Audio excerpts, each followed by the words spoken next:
Yes, I'm Laura Flanagan, and welcome to all of you, and thank you for your interest in Ripple Foods. I'm joined here today by our CFO, David Cooper. I've been in the food and beverage industry for 24 years, and David is a 10-time CFO, and we have a whole team of Ripplers, as we call them, that we work with behind the scenes who are also leading the company. So we're delighted to have the chance to connect with you today and share with you an overview of Ripple. We're going to share a few slides with you very quickly. We want to make sure we have time to answer any questions you may have during this session. So we're going to move quickly so we can get to the Q&A. But to give you an overview of Ripple, we are a company that focuses on plant-based foods, which is the hottest area in food and beverage right now. We make dairy-free products, so milk alternatives products, and we play across several different categories. What makes Ripple unique is that we have a branded product portfolio that you see here on the slide that also leverages a unique and proprietary technology that we call Riptene. And we extract protein from yellow peas and use that as the source of protein in our products.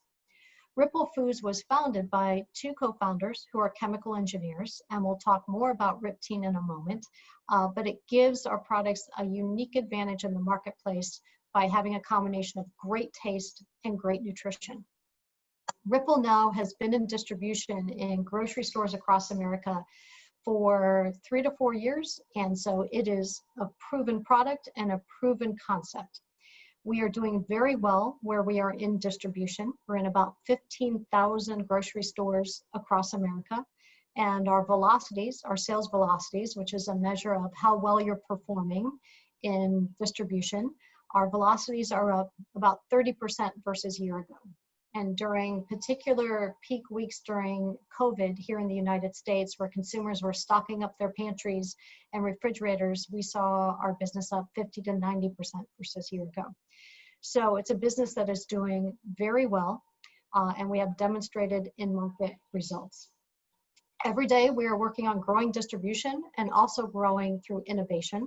So we've recently launched ice cream that is launching and doing very well where it's in distribution, dairy-free, of course, like all Ripple products.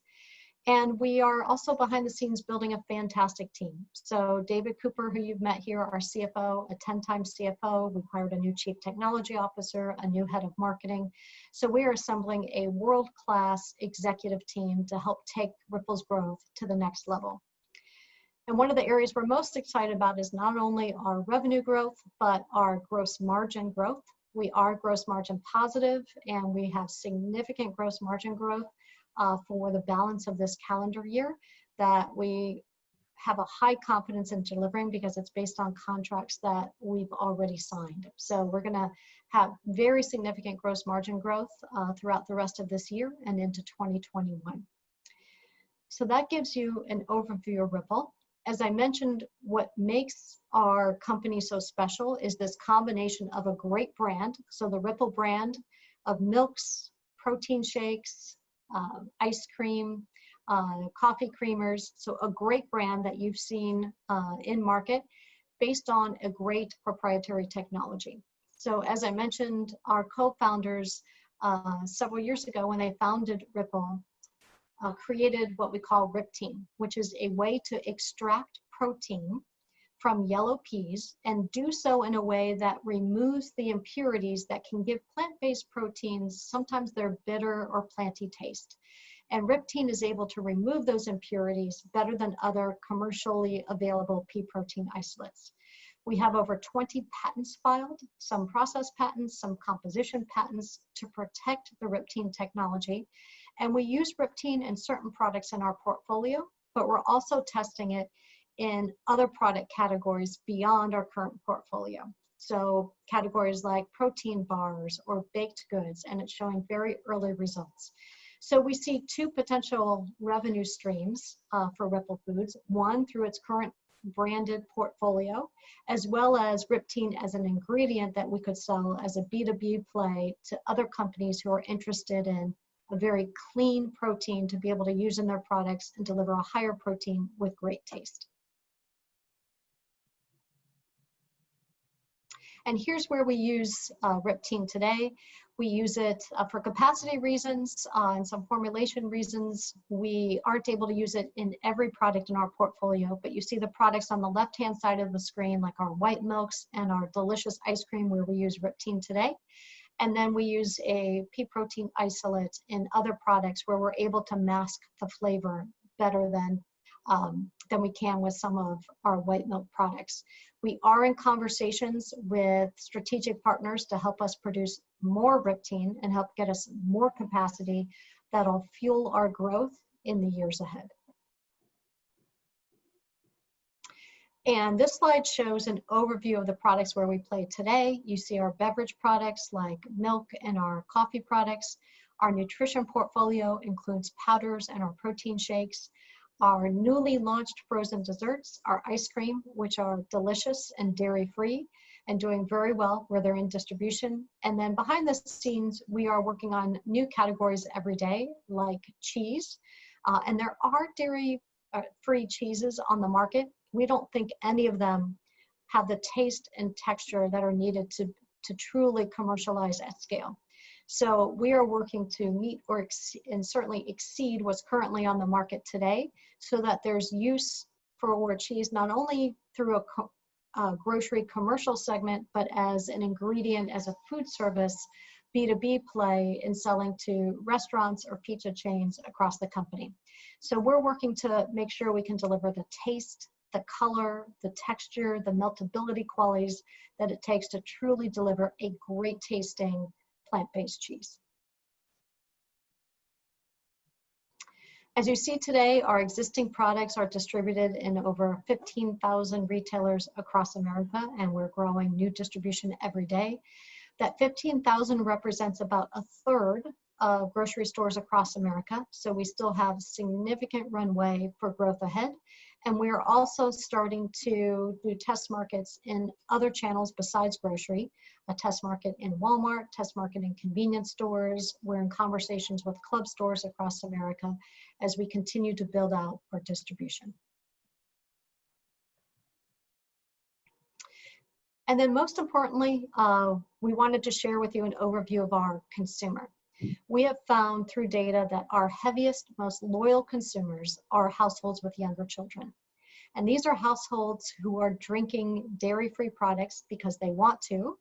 They want to incorporate more plant-based foods and beverages into their diet. Or in some cases, they're drinking dairy-free alternatives because they need to. Either they have a dairy allergy or lactose sensitivity in their family. And they are using Ripple because they appreciate the high nutrition credentials of Ripple and the great taste. So a traditional glass of dairy milk has 8 grams of protein. And because of our Riptene technology, we're able to match that and also provide 8 grams of protein per serving and deliver higher calcium, 50% more calcium, and 50% less sugar than traditional dairy. So families love the great nutrition of Ripple and also the great taste that we're able to provide. What's interesting is we've never actually marketed to this cohort before. So in 2020, our strategy is going after households with younger kids so they become more aware of Ripple, try Ripple, and we know we're going to have very strong repeat purchases of Ripple as we move forward. And we should have a very high return on investment on the marketing dollars that we spend here. And then our secondary target is what's been the historically previous target of Ripple, which is fitness-based and plant-based adults who are very interested in putting more plant-based foods in their diet. And so we're continuing to talk to them with our protein drinks, with our refrigerated milks, and continuing to grow that segment as well.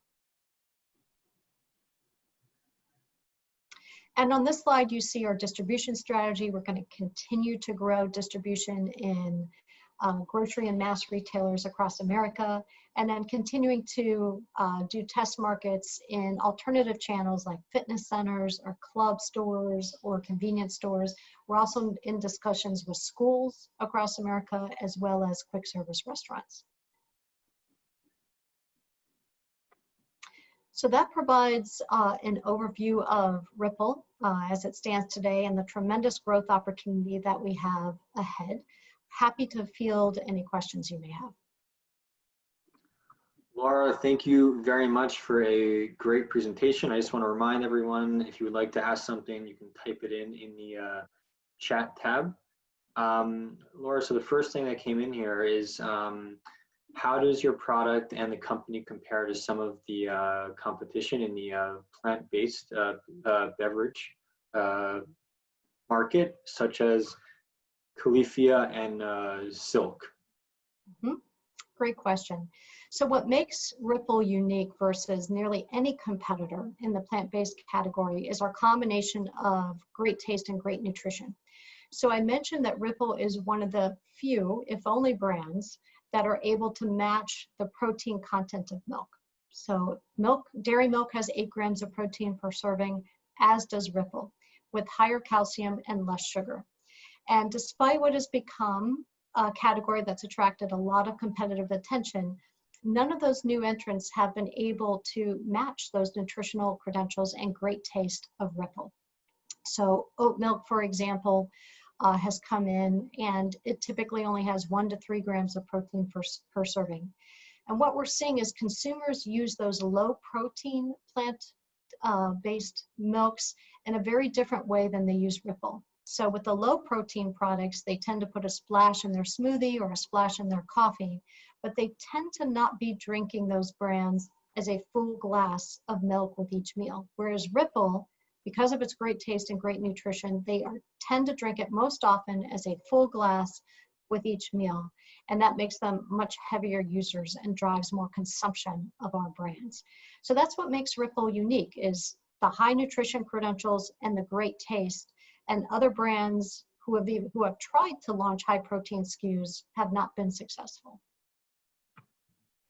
Okay, thank you, Laura. Another question that came in is, where do you source your peas from, the peas that you use to produce protein? So we extract our protein from yellow peas, and those yellow peas are sourced from the northern United States and in Canada. Okay, thank you. I have a question here regarding profitability. When does Ripple expect to be profitable? Yes, this is David Cooper. The company's forecasting profitability by 2023. It's been unprofitable historically, but our burn rate is coming down as we get our gross margins improved, as Laura was talking about, and we expect to be to break even cash flow by 2023. Thank you, David. And another follow-up to you is, can you speak a little bit more about the current round on the table today? How much you plan to raise and what it's being used for? Yes, the raise is $54 million, most of which was raised already. And we are using that fundraise to finance both more R&D to develop more patented protein uses and protein sources, as well as to fund losses as we grow the business, expanding the brand and growing the business to a larger scale. Okay, thank you. I have a question here regarding price. It seems that your price point is a bit high compared to the competition. Could you maybe speak a little bit more to that? Yes, Ripple is a premium priced product in the category because it offers premium nutrition and taste credentials. So a bottle of 48-ounce Ripple milk tends to be sold anywhere from $4.99 to $5.49, depending on the retailer. And we're finding that our consumers are absolutely willing to pay that premium price because they recognize the superior nutritional credentials and the superior taste credentials of our products. And so our consumers have proven through the data that we've looked at not to be particularly price sensitive. That doesn't mean we won't promote, because we do promote in grocery stores, meaning we lower our price to drive trial and bring new users in. But we're very successful in doing that promotion because we find that those consumers are repeating that purchase at full price once they try the product. Thank you. The question here regarding the pandemic, how has that played out with your business? So as I mentioned, prior to COVID, our sales velocities are up about 30% versus a year ago, which is a very healthy growth rate, 30% growth versus a category that was growing 7 or 8%. So far exceeding the category growth rate. During COVID, when consumers were stocking up their pantries and refrigerators, we saw our velocities up as much as 50 to 90% versus a year ago.